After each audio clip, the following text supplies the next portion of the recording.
Go Yard. I got so much more.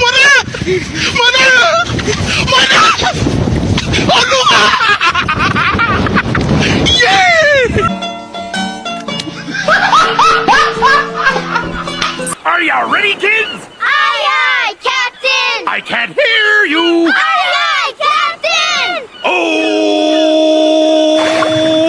Fucking design on right now. Break it down, bring it back, make it clap. I got three old thoughts, new block, where that thing. Bitches on my line, and you know.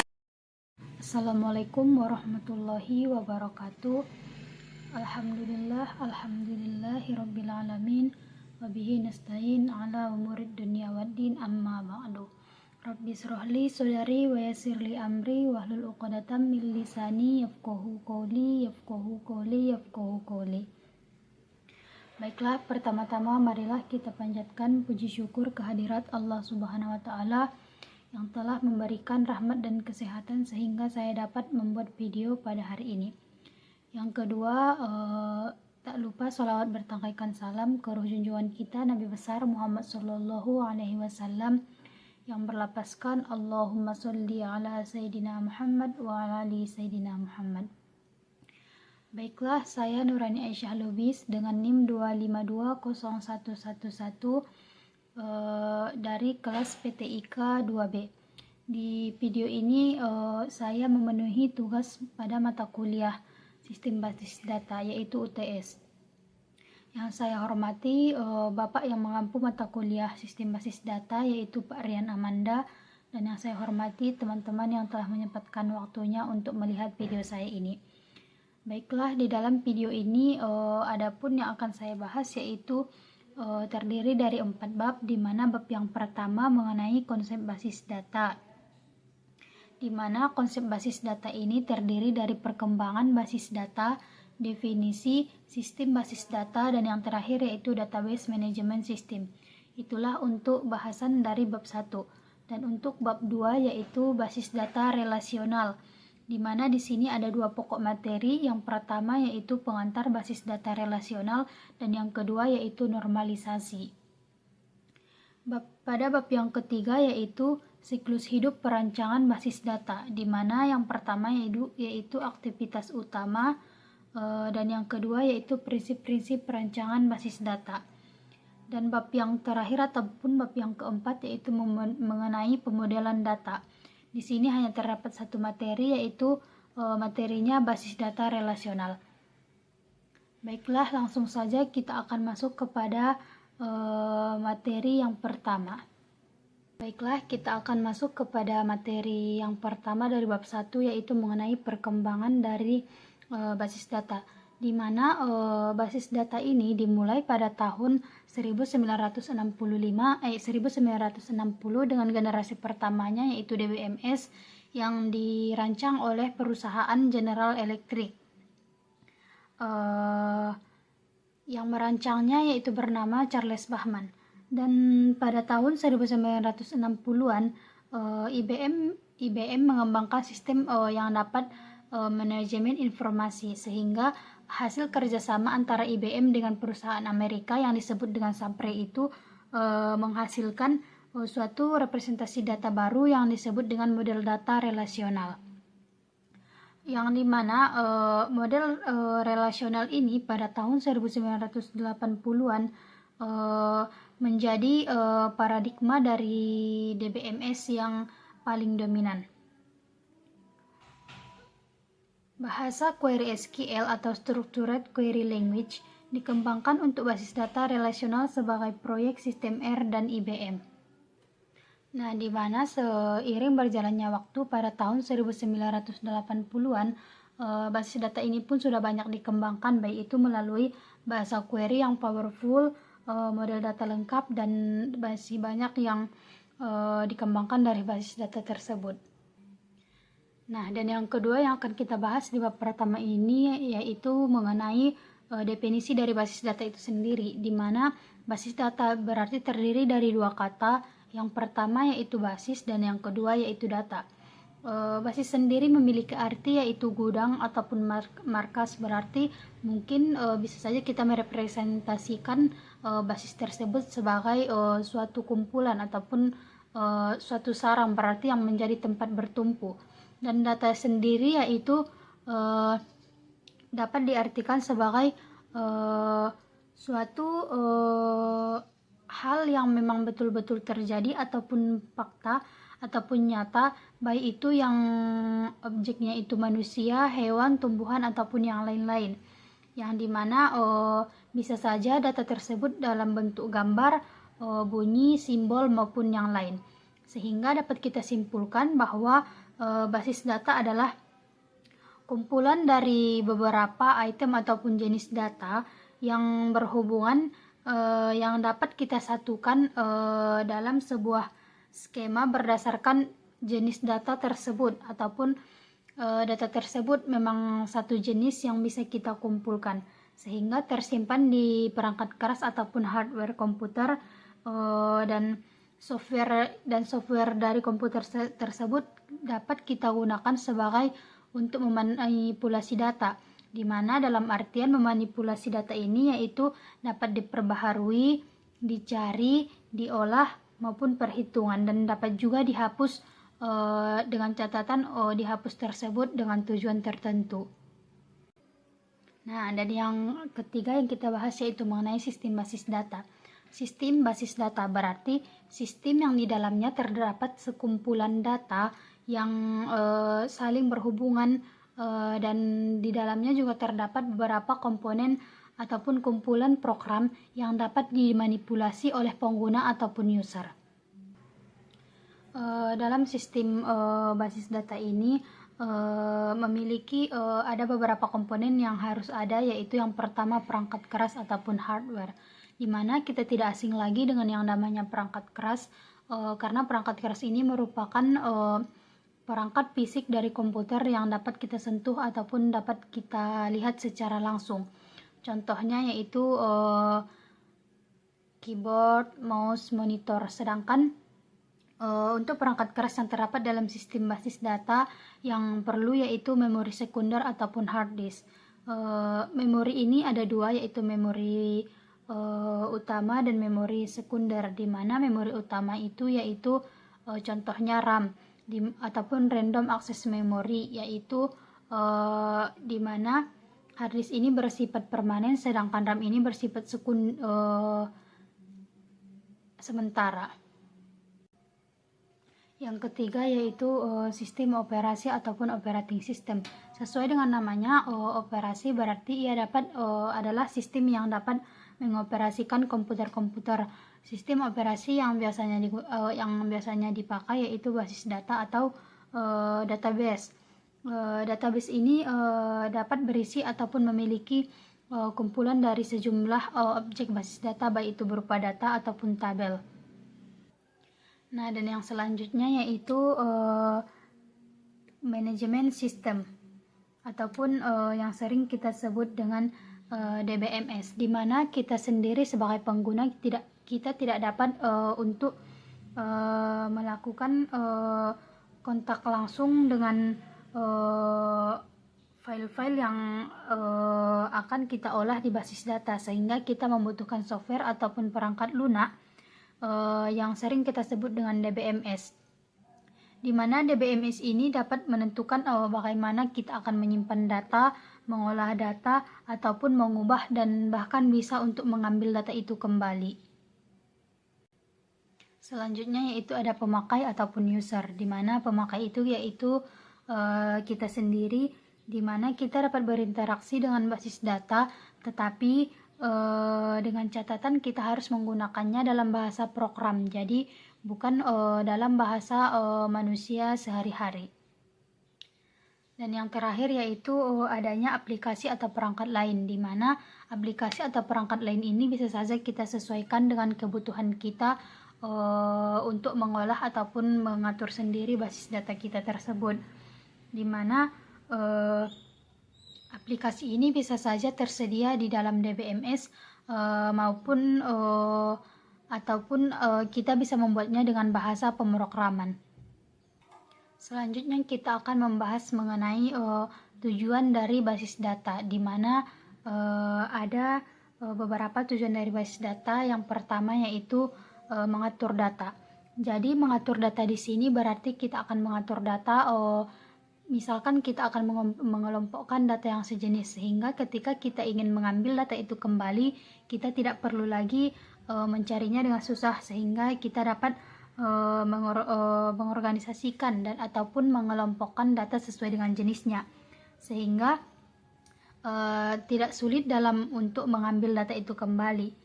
Yang kedua yaitu tidak adanya duplikasi. Duplikasi di sini berarti tidak ada data yang sama tersimpan, sehingga misalkan data A sama B sama, tetapi bisa kita tidak menggunakan salah satu data tersebut karena datanya sudah ada salah satu.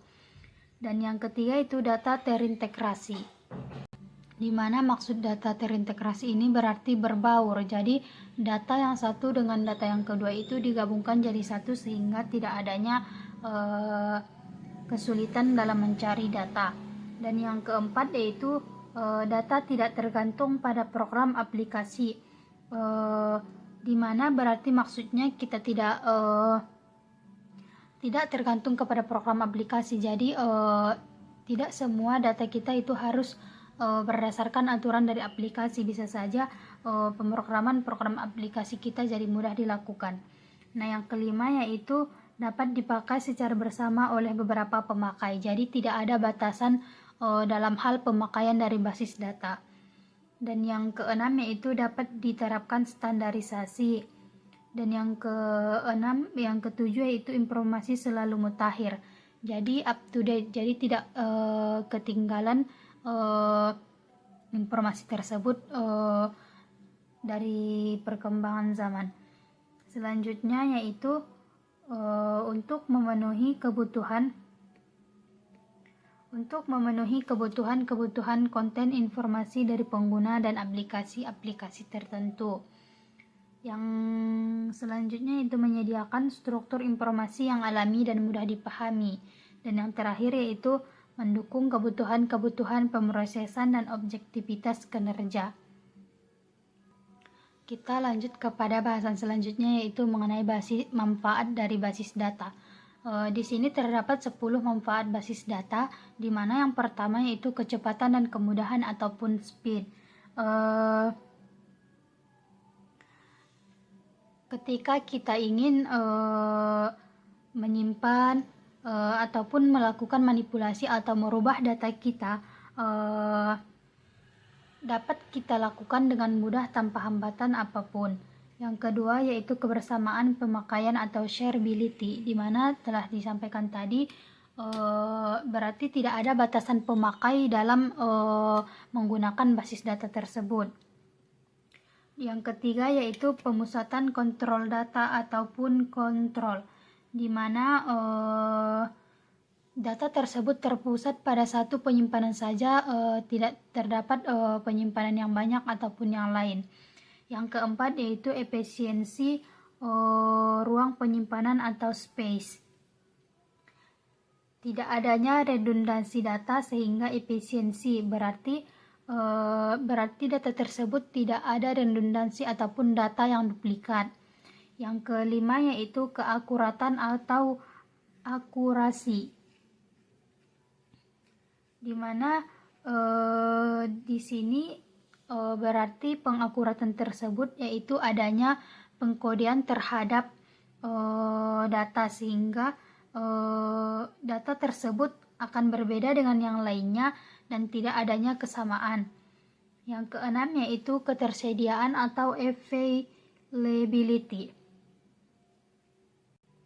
Yang ketujuh yaitu kelengkapan, di mana kelengkapan ini berarti user atau pengguna tentu jelas memiliki data yang banyak. Jadi mereka dapat memasukkan data tersebut sesuai dengan jumlah kebutuhan mereka tanpa adanya batasan. Dan yang kedelapan yaitu keamanan atau security, di mana setiap basis data hampir sama dengan seperti kita membuat akun, di mana kita memiliki password tersendiri sehingga data tersebut aman. Yang kesembilan yaitu kemudahan dalam pembuatan program aplikasi baru. Kita dapat menyimpan ataupun mengirim file yang ada di basis data kita ke aplikasi lain sehingga terjamin keamanannya. Dan yang ke-10 ataupun yang terakhir yaitu user view, di mana kita dapat melihat sendiri bagaimana data kita diinputkan di basis data tersebut, sehingga kita dapat mengelola data yang ada pada basis data dengan mudah dan cepat. Nah, selain dari keuntungan tersebut yang kita dapat, tentunya jelas menggunakan basis data juga memiliki risiko ataupun gangguan yang mungkin terjadi. Yang pertama yaitu perlunya personal khusus, di mana dalam artian perlunya personal khusus yaitu ketika terjadi suatu masalah di dalam basis data, tidak mungkin adanya orang sembarang yang bisa menangani dari basis data tersebut. Tentu jelas kita membutuhkan orang yang ahli dalam bidangnya untuk menanganinya. Yang kedua yaitu perlu perangkat lunak bahkan perangkat keras khusus. Yang ketiga yaitu perlu backup eksplisit, di mana dalam artian sistem data ini kan memiliki banyak cakupan file, sehingga ketika kita akan membackup data membutuhkan mungkin waktu yang cukup lama. Nah, yang keempat yaitu konflik yang dipakai pada data yang bersamaan, di mana jika ada yang mengakses data yang tidak benar, kemungkinan bisa saja terjadi kerusakan, di mana kesalahan itu terjadi karena adanya sembarang pengguna yang mengakses basis data tersebut. Dan yang terakhir yaitu perlunya konsensus antara organisasi yang memakai basis data. Jadi perlunya adanya konsensus, berarti adanya mungkin komunikasi antara pemakai basis data ataupun adanya konsekuensi yang digunakan bagi pemakai yang menggunakan basis data sembarangan. Nah, materi selanjutnya yaitu mengenai tahap pengumpulan dan analisis data, di mana tahap pengumpulan dan analisis data ini kita akan mencari ataupun menentukan apa saja kebutuhan yang dibutuhkan oleh user atau pengguna basis data, di mana dalam hal ini kita akan mengumpulkan pemakai yang akan menggunakan basis data ataupun pemakai yang sudah ada dan yang baru akan menggunakan basis data, sehingga aplikasi-aplikasi yang dipakai oleh pemakai pun akan dikumpulkan, di mana aplikasi dan para pemakai ini adalah data yang akan dikumpulkan dan dianalisa. Dalam tahap pengumpulan dan analisis data ini terdapat 4 tahap, di mana tahap yang pertama yaitu kita akan mengelompokkan pemakai basis data dan bidang-bidang aplikasi yang digunakannya, sehingga kita bisa menentukan aplikasi utama dan kelompok pengguna yang akan menggunakan basis data. Jadi pada tahap pertama ini kita akan menentukan kelompok pengguna dan aplikasi apa saja yang ia gunakan. Selanjutnya tahap kedua yaitu kita akan melakukan dokumentasi, di mana dokumentasi ini kita akan meninjau apakah dokumen tersebut berhubungan dengan aplikasi-aplikasi yang akan kita pelajari dan analisa. Nah, tahap yang ketiga yaitu menganalisa lingkungan operasi dan pemrosesan data, di mana di sini kita berarti akan mengartikan informasi yang sekarang dan yang akan datang ataupun agar data tersebut lebih diperinci dan lebih dipelajari. Nah, dan tahap yang terakhir ataupun tahap yang keempat yaitu di sini adalah proses wawancara, di mana para pemakai akan diwawancarai dan jawaban dari pertanyaan-pertanyaan mereka akan dikumpulkan dari para pemakai dan dari jawaban yang berpotensi akan diberikan kepada ketua kelompok, sehingga dapat dilakukan wawancara dan inputnya yang banyak dapat diterima, dan mereka akan memperhatikan informasi yang berharga dan mengadakan prioritas ataupun yang akan diutamakan. Dan materi keempat yang akan kita bahas di bab pertama ini yaitu Database Management System ataupun yang biasa kita singkat dengan sebutan DBMS. DBMS ini merupakan sistem yang akan mengatur ataupun mengolah data yang ada pada database di komputer. Adapun terobosan dari DBMS ini yaitu Relational Database Management System atau yang disingkat dengan RDBMS, di mana dia akan mengorganisasikan, memaksimalkan, dan menghubungkan kumpulan dari beberapa data yang disimpan di dalam database. Terobosan selanjutnya dari DBMS yaitu Distributed Relational Database Management System atau yang disebut dengan RDBMS, di mana sesuai dengan namanya berarti dia akan mendistribusikan data yang ada pada database. Ada 3 fasilitas yang ada dalam basis data yaitu define, construct, dan manipulate, di mana define berarti di define ini dia akan melakukan spesifikasi data, berarti dia akan mengelompokkan data berdasarkan jenisnya. Yang kedua yaitu construct, di mana dia akan melakukan berarti dia akan di sini akan proses penyimpanan data ke dalam beberapa media penyimpanan yang dikontrol oleh DBMS. Yang ketiga yaitu manipulate, di mana dia akan melakukan memanggil data, mengupdate data, dan menghasilkan laporan yang berasal dari database. Nah, mungkin ada dari kita yang banyak menyamakan antara basis data dengan DBMS. Tentu saja itu merupakan 2 hal yang berbeda, di mana basis data merupakan itu adalah datanya sendiri, sedangkan DBMS merupakan aplikasi yang akan mengolah data ataupun bisa saja melakukan manipulasi data, yaitu menghapus, merubah, ataupun menampilkan database itu sendiri. Nah, komponen dari DBMS yaitu yang pertama ada perangkat keras.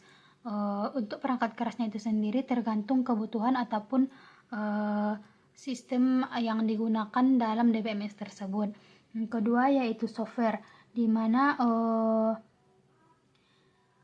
perangkat lunak yaitu yang ada di dalamnya yaitu DBMS, di mana sistem operasinya termasuk perangkat lunak pendukung jaringan jika database tersebut terletak dalam suatu jaringan. Berarti kalau dia berada database tersebut di dalam jaringan, maka perlu yang dinamakan dengan perangkat lunak jaringan. Dan yang ketiga yaitu mengenai prosedur, di mana prosedur berarti langkah-langkah di mana untuk mengatur desain dan penggunaan database ada yaitu penggunaan program aplikasi dan fasilitas yang ada. Yang kedua yaitu membuat backup database. Mungkin backup ini seperti cadangan dari database tersebut.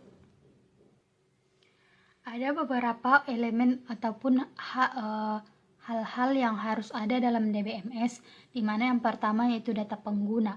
Yaitu data pengguna ini akan direpresentasikan atau dibuat dalam bentuk sebuah tabel, di mana di dalam tabel itu kan biasanya terdapat kolom dan baris, di mana kolom di dalam tabel DBMS merupakan berisi field atau atribut.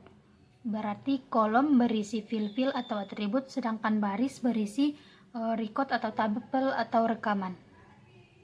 Contohnya saja mengenai data pengguna yaitu di dalam database kampus UIN Bukit Tinggi ada yang namanya mahasiswa, berarti kaitannya dengan mata kuliah ataupun yang lain-lain. Yang kedua yaitu metadata, di mana metadata ini yaitu berisi struktur dari suatu tabel. Yang ketiga yaitu indeks, di mana di sini indeks digunakan untuk meningkatkan kinerja dan akses dari suatu database. Dan ketika suatu tabel mengalami perubahan, maka indeks dari tabel tersebut pun juga akan mengalami perubahan. Dan yang terakhir dari elemen dari DBMS yaitu aplikasi metadata. Aplikasi metadata ini digunakan untuk menyimpan struktur dan format dari user forms, report, queries, dan komponen-komponen aplikasi lainnya. Format bahasa yang digunakan dalam mengoperasikan arsitektur basis data yaitu paket bahasa DDL dan DML. DDL ataupun Data Definition Language merupakan bahasa DBMS yang fungsinya yaitu untuk melakukan spesifikasi ataupun pengelompokan terhadap skema basis data.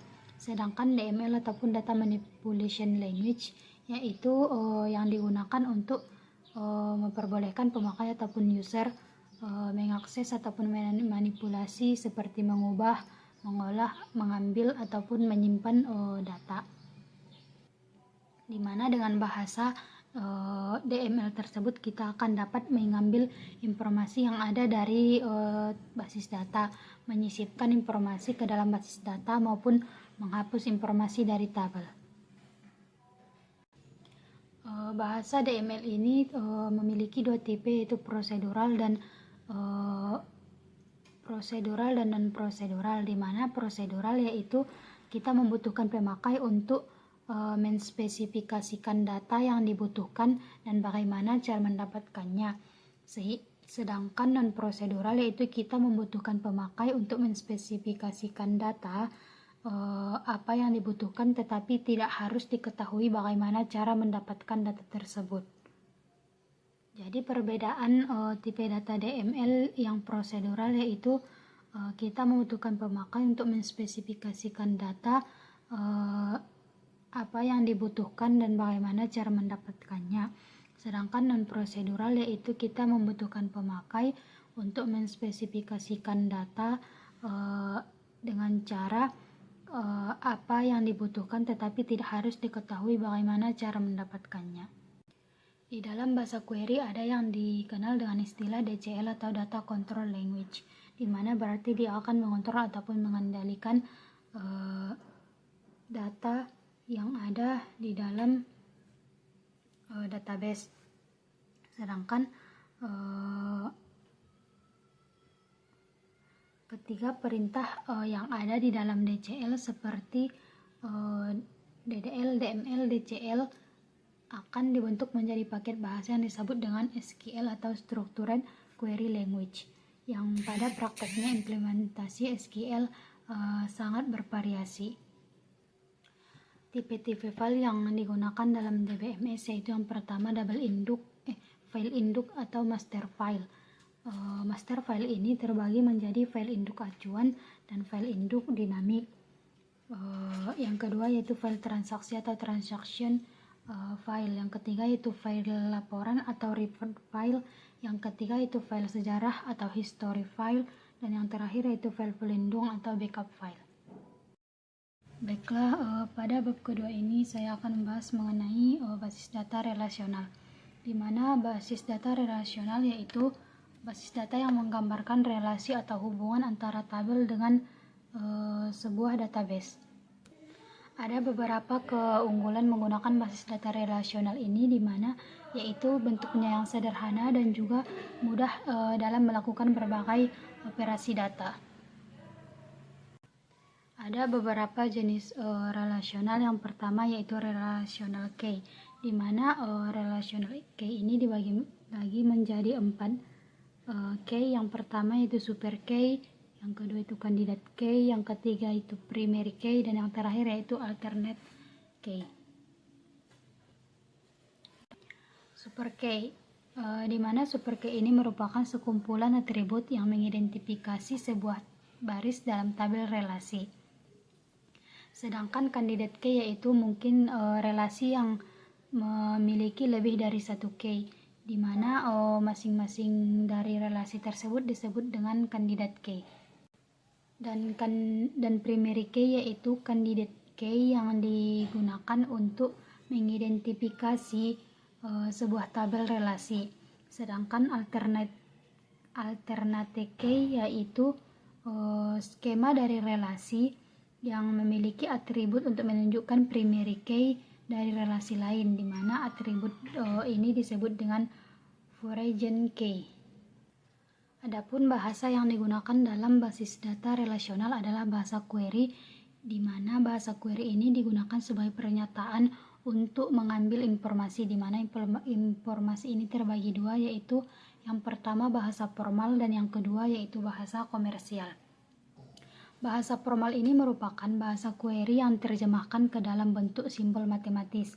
Contohnya yaitu aljabar relasional dan kalkulus relasional. Dan yang kedua yaitu bahasa komersial. Sedangkan untuk bahasa komersial yaitu bahasa query yang dirancang oleh programmer untuk menjadikan suatu perangkat lunak ataupun software sehingga pemakai lebih mudah untuk menggunakannya atau user friendly. Di mana contohnya itu biasa saja query yang berbasis pada bahasa kalkulus relasional, QBE yang berbasis pada bahasa kalkulus relasional, dan SQL berbasis pada bahasa kalkulus relasional dan aljabar relasional. Materi kedua yang dibahas di sini yaitu dalam bab 2 ini mengenai normalisasi, di mana normalisasi merupakan proses memperbaiki dengan menggunakan model data relasional dan secara tepat dikoneksikan dengan model data logika. Tujuan dari diadakannya normalisasi ini yaitu untuk menghilangkan kerangkapan data, untuk mengurangi kompleksitas, dan untuk mempermudah memodifikasi data. Proses normalisasi ini ada 2 langkah, di mana langkah yang pertama yaitu data akan diuraikan menjadi bentuk tabel sehingga data tersebut akan dianalisis berdasarkan persyaratan tertentu ke beberapa tabel. Dan yang kedua yaitu apabila tabel tersebut tidak memenuhi persyaratan, maka akan dipecah lagi menjadi beberapa bagian tabel yang lebih sederhana sehingga memenuhi bentuk tabel yang normal. Nah, itu saja pembahasan untuk bab 2 ini. Kita akan lanjut kepada bab 3. Baiklah, untuk bab 3 ini saya akan membahas mengenai siklus hidup perancangan basis data. Yang pertama saya bahas yaitu adapun prinsip dari perancangan basis data, yaitu menyatukan antara file yang satu dengan file yang lain, di mana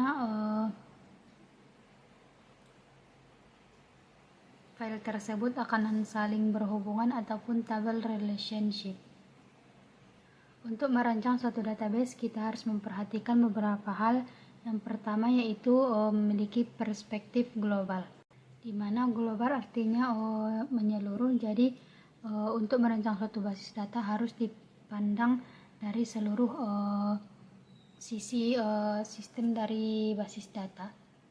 Yang kedua yaitu gunakan perancangan atas bawah.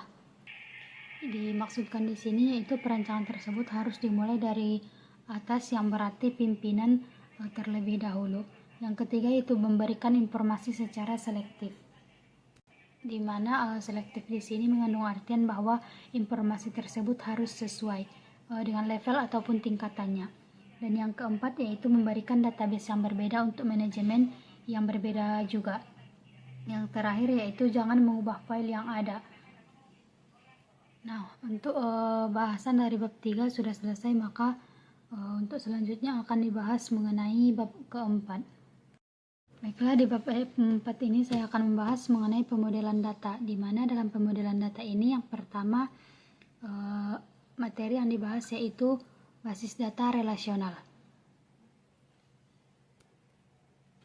Yang pertama itu model data berbasis objek, di mana model data berbasis objek ini berarti menjelaskan hubungan antara data dengan basis data yang berdasarkan objek data.